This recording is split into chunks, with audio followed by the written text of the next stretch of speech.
భారతీయ బ్యాంకులను కొంతమంది బడా వ్యాపారవేత్తలు దారుణంగా ముంచేశారు. బ్యాంక్ సిబ్బందితో లాలూచీ పడి వేలాది కోట్ల రూపాయలు నిలువున దోచుకున్నారు. వారిలో నీరవ్ మోదీతో పాటు మెహుల్ చోక్సీ ఒకరు. ఇండియాకు చెందిన లిక్కర్ కింగ్ విజయ్ మాల్యాను కూడా ప్రముఖంగా చెప్పుకోవచ్చు.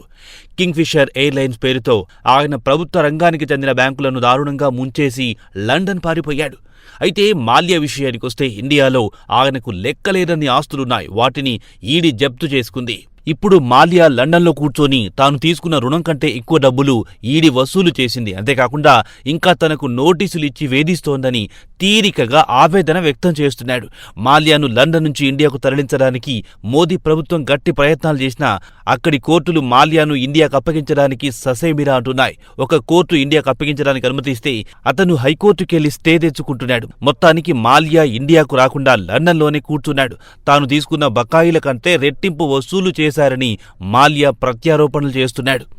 ఇక మరో మోసగాడు వజ్రాల వ్యాపారి మెహుల్ చోక్సీ విషయానికొస్తే అతడు పంజాబ్ నేషనల్ బ్యాంకుకు $2 బిలియన్ల వరకు మోసం చేసిన కేసులో సహనిందితుడు. ప్రస్తుతం బెల్జియంలో ఉన్న చోక్సీ ముంబై కోర్టులో విచారణకు హాజరు కావాల్సి ఉంది. అయితే విచారణ నుంచి తప్పించుకోవడానికి ఆయన తాను బ్లడ్ క్యాన్సర్తో బాధపడుతున్నారని, డాక్టర్లు త్వరలో రేడియేషన్ థెరపీ ప్రారంభించబోతున్నారని, కాబట్టి ఇండియాకు ప్రయాణం చెయ్యలేనని మెడికల్ రిపోర్టుతో పాటు సైక్రియాటిస్టు ఒపీనియన్ కూడా జత చేసి గురువారం నాడు ముంబై స్పెషల్ కోర్టుకు సమర్పించాడు. ప్రముఖ డైమండ్ వ్యాపారి అయిన చోక్సీ పిఎన్బి మోసం కేసులో 2వ నిందితుడిగా ఉన్నాడు. ప్రస్తుతం బెల్జియంలో ఉన్న చోక్సీ గత కొంతకాలం నుండి కోర్టు విచారణకు ముఖం చాటేస్తున్నాడు. ముంబై స్పెషల్ కోర్టుకు సమర్పించిన పిటిషన్లో తాను 2023 నుంచి దీర్ఘకాలిక లింపోసైటిక్ లుకేమియా, లింపోమా, ఒక రకమైన బ్లడ్ క్యాన్సర్తో బాధపడుతున్నట్లు చెప్పాడు. అలాగే గుజ్జులో కూడా లింపోమాతో బాధపడుతున్నట్లు చెబుతున్నాడు. ఇదిలా ఉండగా ఈ నెల ప్రారంభంలోనే ఆయన లాయర్ కోర్టుకు ఈ విషయం తెలియజేశారు.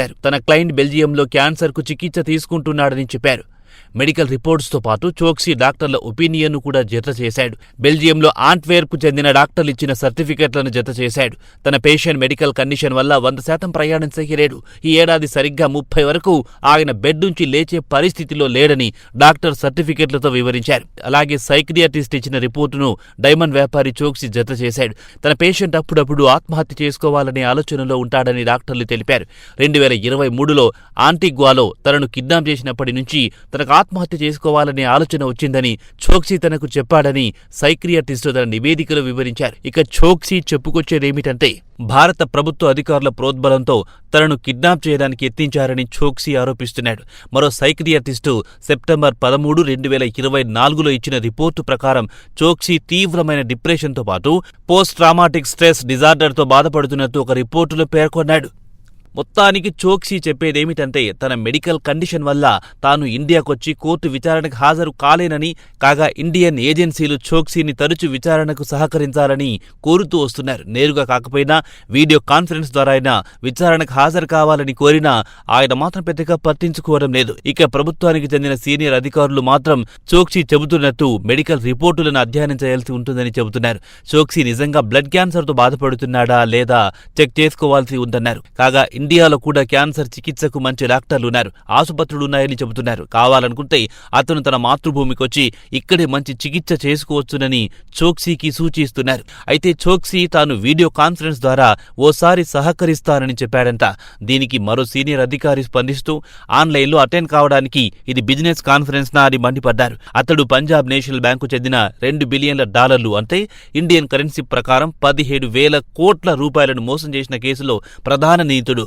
అతన్ని కస్టడీలో తీసుకుని లోతుగా విచారణ చేయాల్సి ఉంది. అతనితో పాటు అతనికి సహకరించిన వారెవరు, సహా నిందితులు ఎవరనేది నిగ్గు తేలాల్సి ఉందని ఈడీ అధికారి ఒకరు చెప్పారు. ఇదిలా ఉండగా చోక్సీ తన దరఖాస్తులో తాను చట్టం నుంచి తప్పించుకు తిరుగుతున్న ఆర్థిక నేరగాడిగా ప్రకటించలేదని వాదిస్తున్నాడు. తాను కోర్టు ముందొచ్చి విచారణ ఎదుర్కోవడానికి సిద్ధంగా ఉన్నా తన మెడికల్ కండిషన్ వల్ల రాలేకపోతున్నానని తన చర్యను సమర్థించుకుంటున్నాడు. తాను బెల్జియం ఎందుకు రావాల్సి వచ్చిందో కూడా వివరించాడు చోక్సీ. తనకు అంటిగ్వాలో సరైన వైద్య సదుపాయాలు లేకపోవడం వల్ల తాను రిస్క్ తీసుకుని బ్రసెల్స్కొచ్చానని వివరించాడు.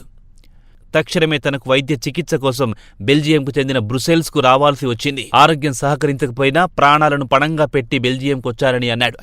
అయితే ఇండియన్ ఏజెన్సీలు చోక్సీని బెల్జియం నుంచి ఇండియాకు తీసుకురావాలని చూస్తున్నాయి. కాగా చోక్సీ బెల్జియంలో కనిపించినట్లు చెబుతున్నారు. ప్రస్తుతం చోక్సీ వెస్టిండీస్లో అంటిగ్వాలో ఉంటున్నాడు. అంటిగ్వాలో అరెస్ట్ అయ్యే అవకాశం ఉందని భయపడి మెడికల్ ట్రీట్మెంట్ పేరుతో బెల్జియంకొచ్చాడని ఇండియన్ ఇన్వెస్టిగేషన్ ఏజెన్సీలు భావిస్తున్నాయి. ఇదిలా ఉండగా సిబిఐ అధికారులకు చోక్సీ బెల్జియంలో ఉన్నాడని తెలుసుకున్న వెంటనే గత ఏడాది అక్కడి ప్రభుత్వానికి సమాచారం అందించారు. చోక్సీని భారత్కు అప్పగించాలని కోరింది. దీనికి అధికారికంగా భారత ప్రభుత్వం నుంచి లేఖ రాసి పంపిస్తే తాము అప్పగిస్తామని తెలిపింది. కాగా భారత ప్రభుత్వం అధికారికంగా లేఖ రాసి బెల్జియం ప్రభుత్వానికి పంపించింది.